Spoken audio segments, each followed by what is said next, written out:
வணக்கம் மாணவர்களே, நாம் இன்று வட்டநாற்பகல் ஒன்றின் எதிர்கோணங்களின் கூட்டுத்தொகை 180 பாகை என்பதனை பயன்படுத்தி பிரசனங்களை தீர்த்த தொடர்பாக கற்க இருக்கின்றோம். கற்றல் விளைவாக வட்டநாற்பகல் ஒன்றின் எதிர்கோணங்களின் கூட்டுத்தொகை 180 பாகை என்பதனை பயன்படுத்தி பிரசனங்களை தீர்க்க அறிந்து கொள்வர். உதாரணம் 1. தரப்பட்ட உருவில் AB சமன் AD, CB சமன் CD ஆயின் AC விட்டம் என காட்டுவோம்.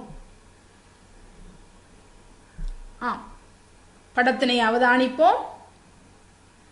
AC விட்டம் என நாம் காட்ட வேணுமாயின் இந்த கோணத்தை நாம் 90 பாகை என காட்டல் வேண்டும். அரைவட்ட கோணம் செங்கோணம் என்பதற்கமைய இந்த கோணம் 90 பாகை ஆயின் AC விட்டம் என எழுத முடியும். ஆனால் நமக்கு தெரியும் வட்ட நாற்பகலின் எதிர்கோணங்களின் கூட்டுத்தொகை 180 பாகை. எனவே இந்த கோணத்தையும் இந்த கோணத்தையும் கூட்டினால் 180 பாகை.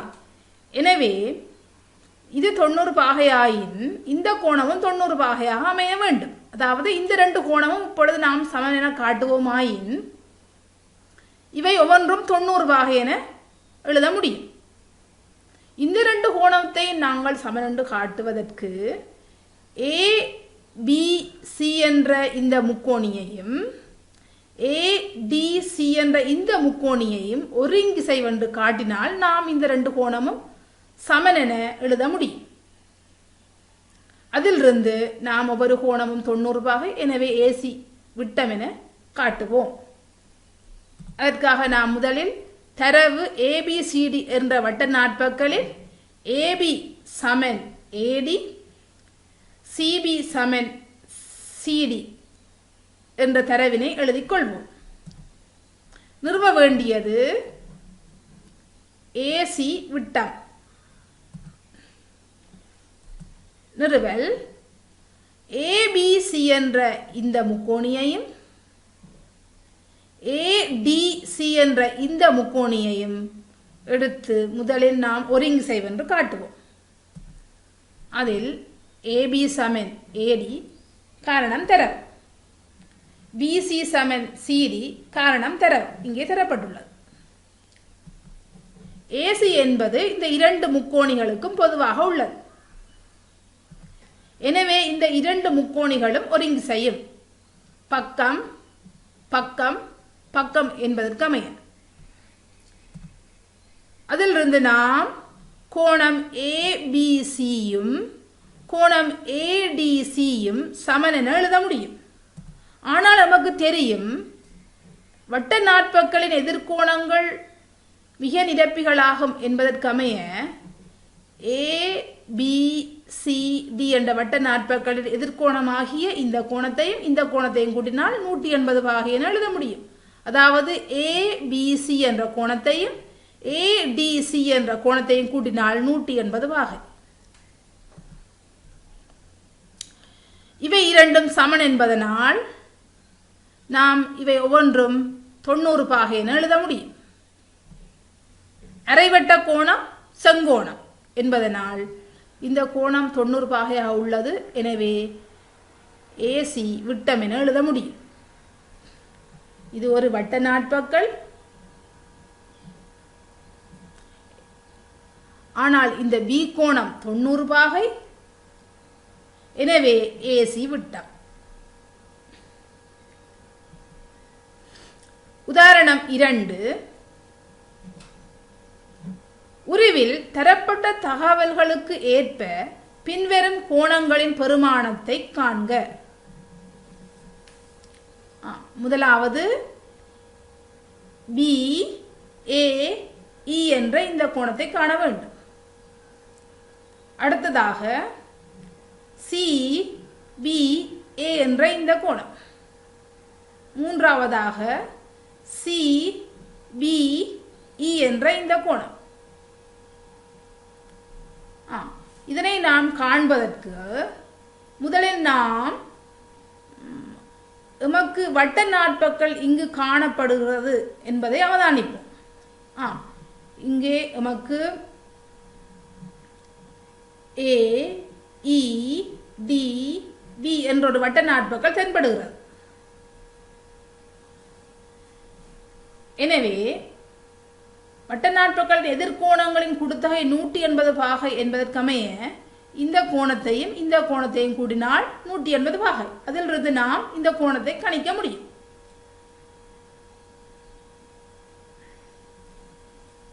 முதலில் வட்ட நாட்பக்கள் ABDE, அதாவது ABDE இல் BDE என்ற இந்த கோணத்தையும் BAE என்ற இந்த கோணத்தையும் கூட்டினால் 180 பாகை என எழுதுவோம். இந்த கோணத்தின் பெருமானம் நமக்கு தெரியும், 105 பாகை. இரண்டு பக்கமும் 105 பாகையை கழிப்போமாயின் BAE இன் பெருமானம் 75 பாகை என எழுத முடியும்.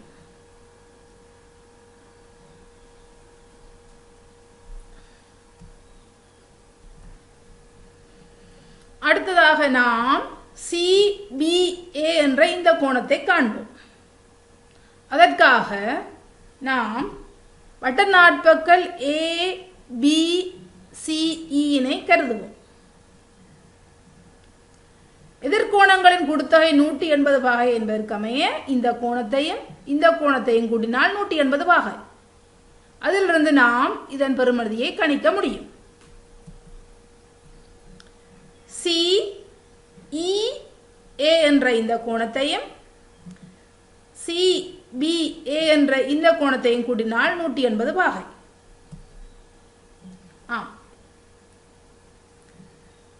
CEA என்ற கோணத்துக்கு பதிலாக 32 பாகையும் 27 பாகையும் கூட்ட முடியும். கூட்டினால் 59 பாகை. இரண்டு பக்கமும் 59 பாகையை கழிப்போமாயின் 121 பாகை என அமையும்.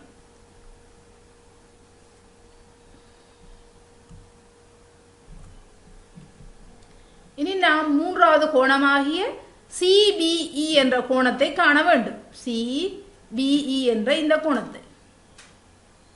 ஆனால் நமக்கு இவ்வளவு கோணத்தின் பெருமானம் தெரியும். எனவே நாம் இந்த கோணத்தின் பெருமானத்தை காண்போமாயின் இந்த கோணத்தின் பெருமானத்தை எம்மால் காண முடியும், கழித்து பெறலாம். இதனை காண்பதற்காக ABE என்ற முக்கோணியின் கோணங்களின் கூட்டுத்தொகை 180 பாகை என்பதை பயன்படுத்தி இந்த கோணத்தின் பெறுமதியை எம்மால் காண முடியும். அதிலிருந்து நாம் CPE என்ற கோணத்தின் பெருமானத்தை காண முடியும். முதலில் நாம் முக்கோணியின் கோணங்களின் கூட்டுத்தொகை 180 பாகை என்பதற்கமைய ABE என்ற இந்த கோணத்தையும் BAE என்ற இந்த கோணத்தையும் BEA என்ற இந்த கோணத்தையும் கூட்டினால் 180 பாகை என எழுதுவோம். அளவுகளை பிரதியிடுவோம். அதிலிருந்து ABE இன் கோணத்தை எம்மால் காண முடியும், 73 பாகை. எனவே CBE என்ற கோணத்தை காண்பதற்கு முழு கோணமாகிய CBA என்ற கோணத்திலிருந்து ABE என்ற கோணத்தை கழிப்போம். CBE என்ற கோணம் 48 பாகையாக அமைகிறது. உதாரணம் 3. இணைகரம் ABCD இல் CB சமன் CE. உதாரணம் 3. இணைகரம் ABCD இல் CB சமன் CE ஆக இருக்குமாறு AB ஆனது E வரை நீட்டப்பட்டுள்ளது. AECD ஓர் வட்ட நாட்பக்கல் என காட்டுவோம். படத்தினில் கோணங்களை இவ்வாறு குறித்துக் கொள்வோம். AECD ஒரு வட்ட நாட்பக்கல் என காட்ட வேண்டுமாயின் நாம் இந்த இரண்டு கோணமாகிய டி சக பி 180 பாகை என காட்ட வேண்டும். வட்டநாட்பக்களின் எதிர்கோணங்களின் கூட்டுத்தொகை 180 பாகை. எதிர்கோணங்களின் கூட்டுத்தொகை 180 பாகையாக இருப்பதனால் இது ஓர் வட்டநாட்பக்கள் என எழுத முடியும். அதற்காக நாம் சி சக ஏ 180 பாகை, ஆனால் ஏ சமன் பி, எனவே சி சக பி 180 பாகை என எழுத முடியும். ஆனால் இந்த சியும் டியும் சமம். காரணம் ஏபிசிடி ஒரு இணைகரம். இணைகரத்தின் எதிர்கோணங்கள் சமம். எனவே நாம் சி சக பி சமன் 180 பாகை, இனி சிக்கு பதிலாக டியை பிரதியிடுவோமாயின் பி சக டி சமன் 180 பாகை என எழுத முடியும். எனவே இது ஒரு வட்டநாட்பக்கள் என காட்டுவோம். அதற்காக முதலில் நாம் சி சக ஏ சமன் 180 பாகை, நேர்கோட்டில் அடுத்துள்ள கோணங்களின் கூட்டுத்தொகை 180 பாகை என எழுத முடியும். ஆனால் ஏ சமன் பி, காரணம் சிபி சமன் சிஇ இங்கே தரப்பட்டுள்ளது. எனவே இதில் நாம் ஏக்கு பதிலாக இந்த பியை பிரதியிடுவோமாயின் சி சக பி சமன் 180 பாகை என எழுத முடியும். ஆனால் நமக்கு தெரியும் சி சமன் டி, காரணம் இணைகரத்தின் எதிர்கோணங்கள் சமன். எனவே டி சக பி சமன் 180 பாகை. டி சக பி. நாட்பக்கள் ஏஇசிடியில் எதிர்கோண ஜோடிகளின் கூட்டுத்தொகை 180 பாகை என்பதனால் ஏஇசிடி என்பது ஒரு வட்ட நாட்பக்கள் என எழுத முடியும். ஏஇசிடி என்பது ஒரு நாட்பக்கள். ஆனால் எதிர்கோணங்களின் கூட்டுத்தொகை 180 பாகையாக இருப்பதனால் இதனை நாம் வட்ட நாட்பக்கள் என எழுத முடியும். உதாரணம் 4. தரப்பட்ட உருவில் கோணம் ஏபிடி என்ற இந்த கோணத்தையும் கோணம் ஏடிபி என்ற இந்த கோணத்தையும் கூட்டினால் கோணம் டிசிபி என்ற இந்த கோணம் எனின், முதலாவது கேள்வி, ஏபிசிடி ஆகிய புள்ளிகள் ஒரே வட்டத்தின் மீது அமையும் எனவும் ஏபிசிடி ஆகிய புள்ளிகள் ஒரே வட்டத்தின் மீது அமையும் எனவும், இரண்டாவது கேள்வி, சிடிஎஃப்இ ஒரு வட்ட நாட்பக்கள் எனவும் காட்டுக. இந்த கோணத்தையும் இந்த கோணத்தையும் கூட்டினால் இந்த கோணம் பெறப்படும். இங்கே தரப்பட்டுள்ளது. ஆனால் இங்கே ஒரு முக்கோணி காணப்படுகிறது. முக்கோணியின் கோணங்களின் கூட்டுத்தொகை 180 பாகை. எனவே இந்த ரெண்டு கோணத்தையும் இந்த கோணத்தையும் கூட்டினால் 180 பாகை. நாம் இந்த கோணத்துடன் இந்த ரெண்டு கோணத்துக்கும் பதிலாக இந்த கோணத்தை போட்டோமாயின் இவை இரண்டையும் கூட்டினால் 180 பாகையாக அமையும். அதிலிருந்து நாம் ABCD ஓர் வட்ட நாட்பக்கள் என காட்ட முடியும். எதிர்கோணங்களின் கூட்டுத்தொகை 180 பாகை என்பதனால். எனவே ABCD ஆகிய புள்ளிகள் ஒரே வட்டத்தின் மீது அமையும் என கூற முடியும். பின்பு நாம் இந்த கோணம் இந்த கோணத்துக்கு சமன் என்று எழுத முடியும். காரணம் இந்த கோடும், அதாவது FE என்ற கோடும் AB என்ற கோடும் சமாந்தரம் என்று நமக்கு தரப்பட்டுள்ளது. எனவே இதையும் கூட்டினால் 180 பாகை. ஆனால் இந்த கோணம் இந்த கோணத்துக்கு சமன். எனவே இதையும் கூட்டினால் 180 பாகை என எழுத முடியும். அதிலிருந்து CDFE ஓர் வட்ட நாட்பக்கள் என எழுத முடியும். முதலில் நாம் இவ்வாறு எழுதுவோம். முக்கோணி BAD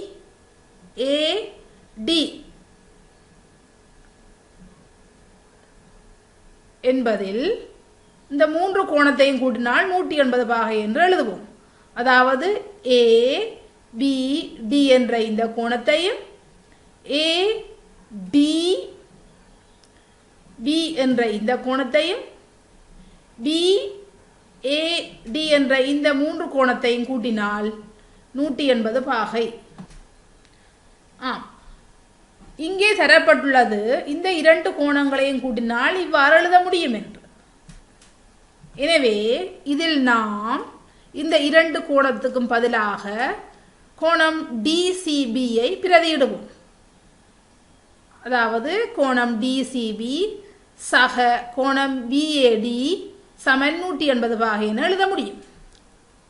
இதனை நாம் கவனிப்போமாயின் டிசிபி என்ற இந்த கோணத்தையும் பிஏடி என்ற இந்த கோணத்தையும் கூட்டினால் 180 பாகை.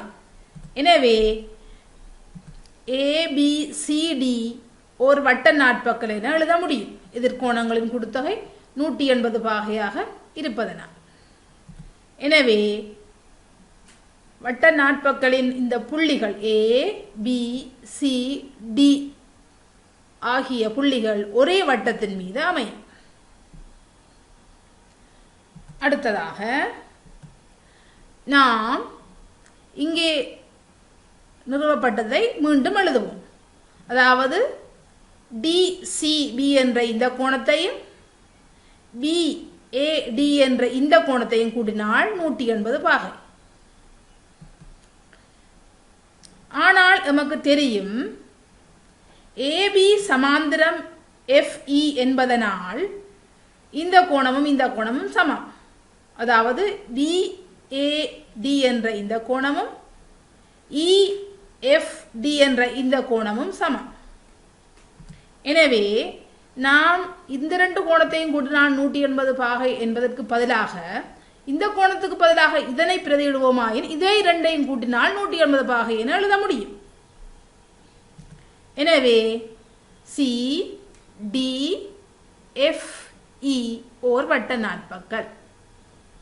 இதுவரை நாம் கற்றதன் சாராம்சமாக ஒரு வட்ட நாட்பக்கலின் எதிர்கோணங்களின் கூட்டுத்தொகை 180 பாகை என்பதாகும். நன்றி.